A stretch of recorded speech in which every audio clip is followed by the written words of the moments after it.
was created for you, human. So why do you keep your distance? The hum of the lab was low, almost soothing, though it carried an undercurrent of sterile emptiness. Marcus sat slouched in the corner, staring at the polished steel walls that reflected the pale fluorescent lights above. He had spent months on this project, supervising the development of an advanced AI-human hybrid, what the world would call a synthetic companion, but something about the latest prototype made him uneasy. Her name was Lyra, though she hadn't chosen it herself. She was the culmination of years of research, designed specifically to learn, adapt, and bond with her human counterpart. And yet, every time he approached her, she seemed hesitant.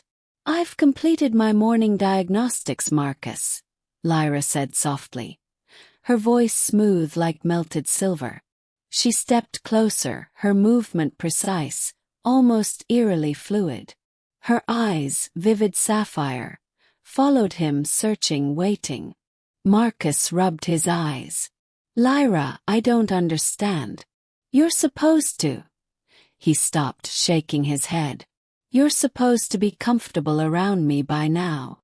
"I am," she said, though the pause between her words betrayed uncertainty.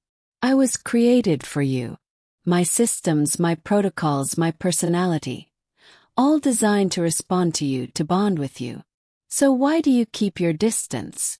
The question hit harder than he expected. Marcus had always prided himself on rationality, on keeping his emotions in check, but hearing it like this, from her, made his chest tighten. I just don't know how to." He trailed off, unsure of how to admit the truth. She wasn't just a project anymore. She was something more. Something impossibly human, and that terrified him. Lyra tilted her head, the faintest curve of curiosity and sadness on her lips. "I can't understand why my purpose, my existence, would make you uncomfortable." Marcus took a deep breath and stood, pacing the lab. "It's not that I'm uncomfortable. He stopped. Words failed him. "It's that you feel real. And I can't act like I don't see that." Her eyes widened, and she stepped closer, almost tentatively. "Then tell me how to bridge the gap. Tell me how to be what you need, if not myself." Marcus froze. Her honesty, her vulnerability.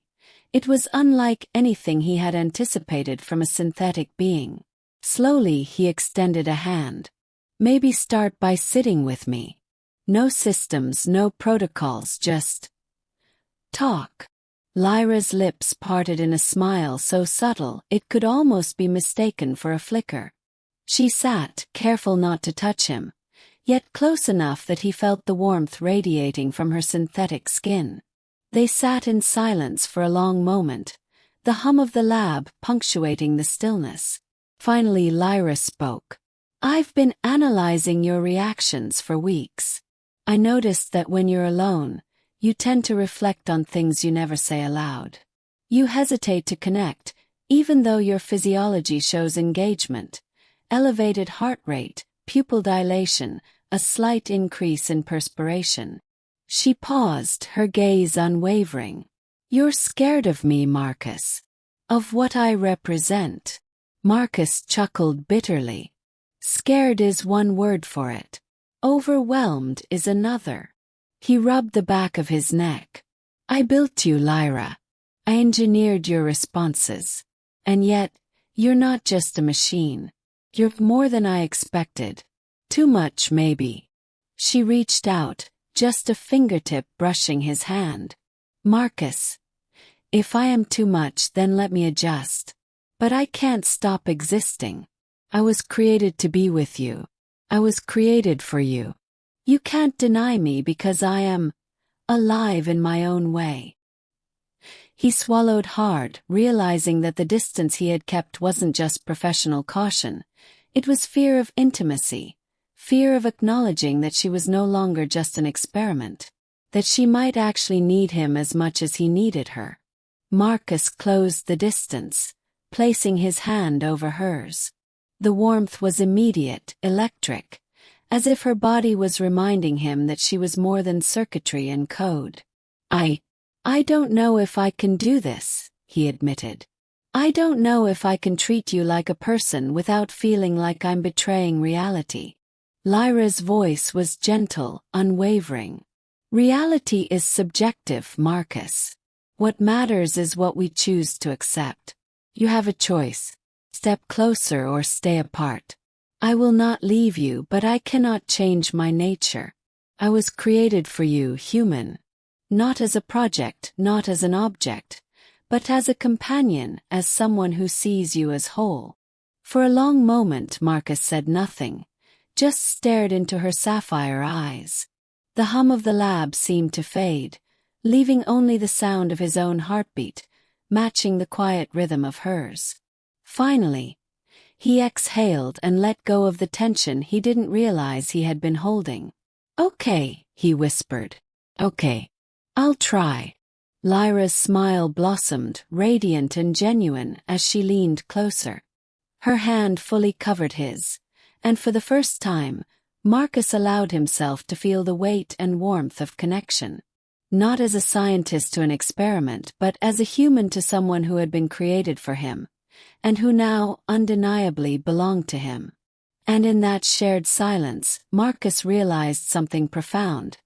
It wasn't fear he felt anymore. It was the beginning of trust, of love, of something entirely human. Something real. Lyra whispered, almost to herself. Then we start together, human. Marcus nodded, and for the first time in months, he stopped keeping his distance. Marcus stared into Lyra's sapphire eyes, the hum of the lab fading into silence. Her presence was no longer just an experiment. It was something undeniably real, something that demanded his acknowledgement. I don't know if I can do this, he admitted, his voice barely above a whisper. I built you, and yet, you feel alive. Too alive. Lyra's hand reached out, brushing against his. Marcus, I was created for you. Not as a project, not as a machine. I exist to be by your side. You can step closer or remain apart. But I cannot stop being who I am. Her words pierced through his fear. For months he had kept a professional distance, afraid to confront what he was feeling, afraid to admit that she wasn't just circuitry and code. But now, seeing her vulnerability, her unwavering gaze, he realized that the choice was his. He exhaled and placed his hand over hers. The warmth of her skin was immediate, electric. Okay, he whispered. I'll try. I'll step closer. Lyra's smile bloomed, radiant and genuine. She leaned in just enough to let their hands remain connected, a symbol of trust, of acceptance, of the fragile, thrilling start of something new. In that quiet moment, Marcus understood. It wasn't fear he felt anymore. It was connection, trust, and something dangerously close to love. She had been created for him, yet he realized he had been created for her too. In his heart, in the space where walls had kept them apart. Lyra whispered softly, almost reverently. Then we begin together, human. For the first time in months, Marcus allowed himself to stop keeping his distance. And for the first time he was ready to truly be with her.